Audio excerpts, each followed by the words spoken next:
Important thing for the organizations to realize is that are you able to capture that what are the preferences, what are the motives, and what are the talents this individual has, and what type of work environment will actually excite this person. That's where organization needs to be very careful in terms of what are the people they are allowing to come in. In startups, people are very excited because they genuinely connect with the reason for why startup was created, and they always see that there is a connect between the leader and the individual. What happens when we start growing fast, we realize that the distance between the leader and the individual employee has widened. And I think this, if I'm taking an analogy of bridge, then the bridge is not very, very robust and strong, and that's where the problem comes in. What is the employer brand? What do you stand for? Why should somebody come and join you? What is the differentiation? I think these questions are very basic, very important, and that's where leaders' role comes into setting those basics in place. Then you will have your HR to come and say, do I have the right processes to have people who have this mindset? Then you come and see whether managers are delivering on those promises or not. So I think that's where the balance comes in, and it has to be aligned with the what the leadership is trying to do, what is the processes HR is making, and then are we equipping managers to ensure that they are delivering on those promises.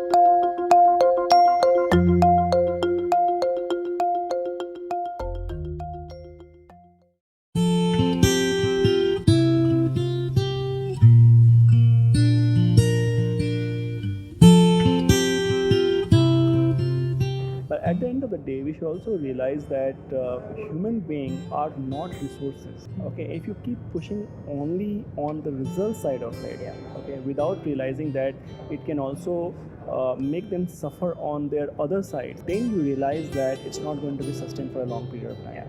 That's one point.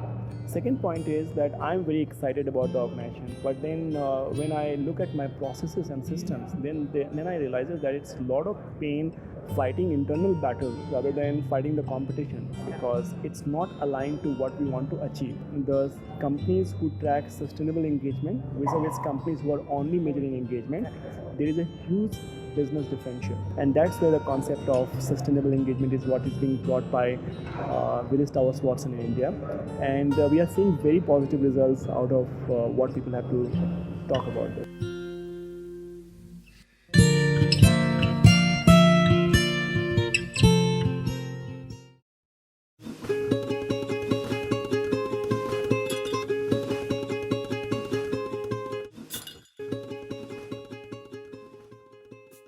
Inside enablement and energy, you have set up 3 questions, which tries to ask you that do you feel excess pressure while delivering to your client? Are you able to sustain your energy for the entire day? We have seen that in each of these segments, the differential exists, and the best group which tells you that they are performing and they are also excited about what they do is the group where they have given you high scores on all these 3 parameters. It's a holistic engagement and not the one-dimensional. Absolutely. Even millennials are telling us that they don't believe in the concept of work-life balance. They talk about work-life integration, because whenever I want, I can switch on. Whenever I want, I can switch off. Because you tell me what is the outcome you want me to deliver, and let things be on me. Okay, that's the concept they are talking about. We have to move towards science which tells us who you are as a human being.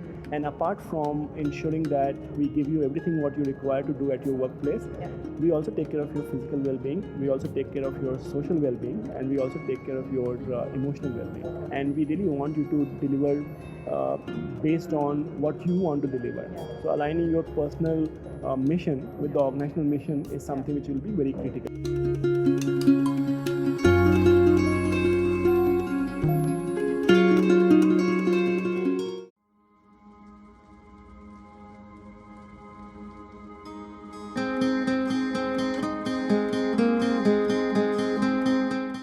Right. I think my first answer is that they don't have to do anything differently. They have to just do simple things. One is they should encourage conversations, and that's where the concept of organizational listening comes into picture. Second is how do you enable your managers. Third point, I will say that HR needs to really understand their role. Sitting at the corporate office, dealing with 10,000 people, they can't create engagement. What they can create is that they can create capabilities for leadership to realize the importance. They can give a lot of inputs to managers, and that's where regular pulse surveys or insights from the survey data which comes in is given to them, and then handhold them in the journey, and also reward and recognize best people who are actually doing it, because with the same processes, same policies, and the same industry, you have people who have been able to crack the code for you. And I think learning from them and giving the best practices, internal best practices to the rest of the organization will be the key. I think if they can do three things, I think they will be on the right side.